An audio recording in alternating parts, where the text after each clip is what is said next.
بسم الله الرحمن الرحيم، وكل سنة وانتم طيبين على كل زملكاوية وعلى كل أمة إسلامية بعيد الأضحى، وإن شاء الله يبقى أيامنا كلها خير وسعادة بإذن الله يا رب. وربنا يفرجها على كل إخواتنا في كل ضيق أو كل كرب هم موجودين فيه غصب عنهم بسبب عدو غاشم. ندعو من ربنا إن يخلصهم منهم بإذن الله ويرد لهم بلادهم ويرد لنا الأقصى ويرد كل المسلمين سالمين غانمين وإن شاء الله يبقى عيد سعيد علينا كلنا. في كلام غريب قوي كده، يعني الواحد يعني زي ما بيقولوا ايه كان والله لما لسه ما فوتش من الاحتفالات بتاعت الدوري. احنا لسه بنحتفل بالدوري، احنا لسه فرحانين بفرقتنا. احنا لسه فرحانين بمدربنا ولاعيبتنا ومدير الرياضي بتاعنا واللاعيبه السابقين بتاعتنا والناس الجميله، واي حد اسمه مربوط بالشعار ده، اي حد اسمه مربوط بالشعار ده، الحته دي كده، اي حد ليه علاقه بده فانا بقول له الف مليون مبروك، واحنا لسه مبسوطين ولسه بنحتفل ومش سامعين ومش عايزين نسمع اي حد. طلع علينا الكابتن سيف زاهر كعادته يعني. احنا هنتكلم النهارده عن قائمه حسام حسن وتصريحات اللاعب رقم 25 بتاع النادي الاهلي. بس هبتدي الاول بقائمه الكابتن حسام حسن لكاس العالم. انا عارف ان انا متاخر، بس يعني زي ما قلت لك كنت بحتفل بالدوري والله، يعني اصلا انا مش طالع تالت والكونفدراليه اللي انت كنت بتتريق عليا لما بشارك فيها فانت هتشارك فيها، فلسخريه القدر انت اللي هتلعب مع البط الكيني. بس بيقول البط الكيني صعد دوري الابطال، فاما نشوف هتنافس مين السنه دي. المهم، هو ليه دايما يا كابتن حسام ميعاد نزول القايمه بتاعتك بيبقى مرتبط بحدث او بماتش او ببطوله او بحاجه لها علاقه بنادي الزمالك؟ يعني المره اللي فاتت انت نزلت القايمه قبل ماتش الكونفدراليه، ولا مش عارف كم، قبل ماتش العوده بتاع نص النهائي بتاع الكونفدراليه. ليه؟ يعني قبل الماتش بنص ساعه حتى كابتن معتمد قال لك ان وقت نزول القايمه يشتت اللعيبه ومش هيشتت اللعيبه. فممكن نعرف وقتها كان ليه؟ طب يا عم انا معاك، ليه القايمه بعد ماتش الزمالك؟ هتقول لي عشان ده اخر ماتش في الدوري. طب ما في فرق لسه بتلعب في الدوري تاني، وكان المعسكر لسه فاضل عليه كام يوم، بس انت اصريت تنزله في نفس اليوم في حصول الزمالك فيه على الدوري، او بعدها بيوم صباحا عشان مش فاكر بالظبط، بس هو تقريبا بعدها يعني في نفس الاحداث الصبح. تنزلت قايمه من غير محمد اسماعيل، من غير شحاته، من غير ناصر منسي، من غير مصطفى محمد ودي مصيبه سودة، من غير حسين الشحات اللي هو كان احسن واحد في الخط الامامي للنادي الاهلي بشهاده الاهلاويه اخر فتره، من غير حامد عبد الله لاعب نادي انبي اللي هو احسن لاعب موجود في انبي دلوقتي، من غير ناس كتيره كانت مرشحه تروح للمنتخب، من غير ناس كتيره كان الاولويه اللي هتروح المنتخب، لانك واخد اقطاع عبد الله، واخد زيزو، واخد لاعيبه يعني محمد عبد المنعم، انت واخد لاعيبه ما بتلعبش يا ادائها وحش. يعني اقطاع عبد الله لعيب كويس وعمل الله جاي منه انت جايب اربع تجوان في الدوري كله يا كابتن حسام. ده على كده كنت تاخد ناصر منسي مرتين، يعني تكتب اسم ناصر منسي مرتين لو انت واخد لعيب جايب اربع تجوان بس في الدوري كله. فبجد انت على قد ما بتقدر بتحاول تأمن كرسيك في النادي الاهلي، على قد ما ربنا اداك من قوه وسلطه ودعم من اتحاد الكوره ودعم من اهلاويه. انا هجهز لعيبه الاهلي، انا هرفع من معنويات لعيبه الاهلي، انا اي حد اسمه مربوط بالنادي الاهلي هضم المنتخب. اقطاع عبد الله بس سمعنا ان في احتماليه ان هو يكون مضى للاهلي فانت رحت تضم المنتخب. فحقيقه انا مش فاهمك. يعني انت دلوقتي ماسك منتخب مصر، اللي انت هتعمله هيتنسب لك انت مش هيتنسب للنادي الاهلي. انت هتضيع مجهودك عشان ترضي نادي عشان تروح تمسكه، وكلنا عارفين كده، ومش هتمسكه. فريح نفسك يا كابتن حسام، كده كده ان شاء الله مش هتنولها باذنك يا رب، مش هتنولها خالص. ثانيا وده الاهم، محمد اسماعيل كان طالع مع المحمودي، اللي هو بصراحة هو أبرز إعلامي موجود على الساحة، وبالنسبة لي أكتر إعلامي مهنية واحتراف، وأكتر واحد عنده قبول.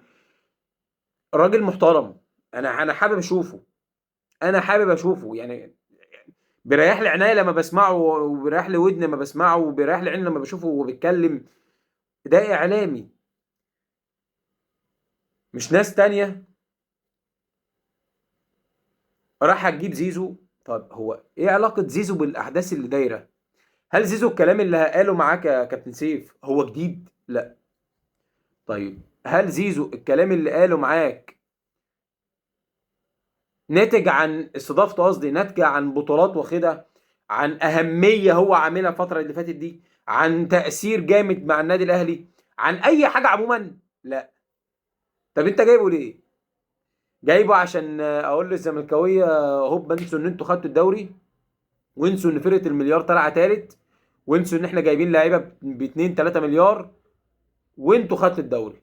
فانا عايز انسكوا ده كله، فاجيب لعيب منتهي، لعيب موهوم، لعيب عايش في دور انا المحترف فشخ اللي مفيش مني اتنين، اقول تصريحات تستفز بيها الجمهور. على فكره هو قال حاجات تستفز الجمهورين بالمناسبه يعني. اشغل الناس بكلامه، يمكن ينسوا الدوري، يمكن ينسوا خيارات حسام حسن، يمكن ينسوا اي حاجه.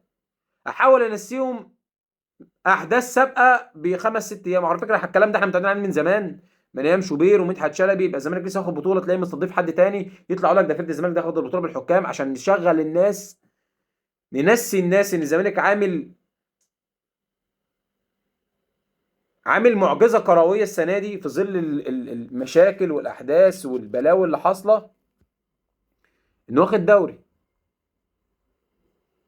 بجد انتوا كل يوم عن اليوم اللي قبله بتثبتوا لي ان انا كان خياري صح ان انا شجعت النادي ده. والله النادي ده هو انظف ما موجود في البلد دي في مجال الكوره طبعا. هو انقى ارقى جهه رياضيه كجمهور.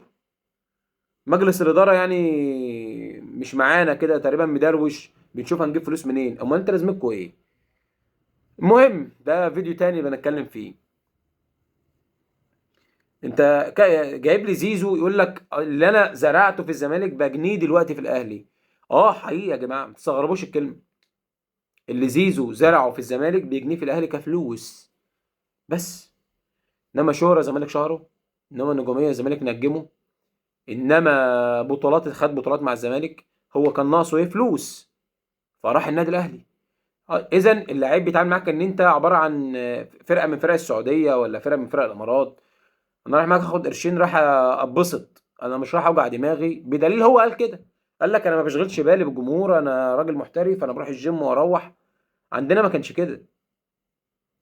عندنا كان بيعمل اعتبار للجمهور مليار مره قبل ما يقول كلمه. فانت واخد لعيب بيبطل، وراح ياخد قرشين عندك عشان يعمل بيهم مستقبله.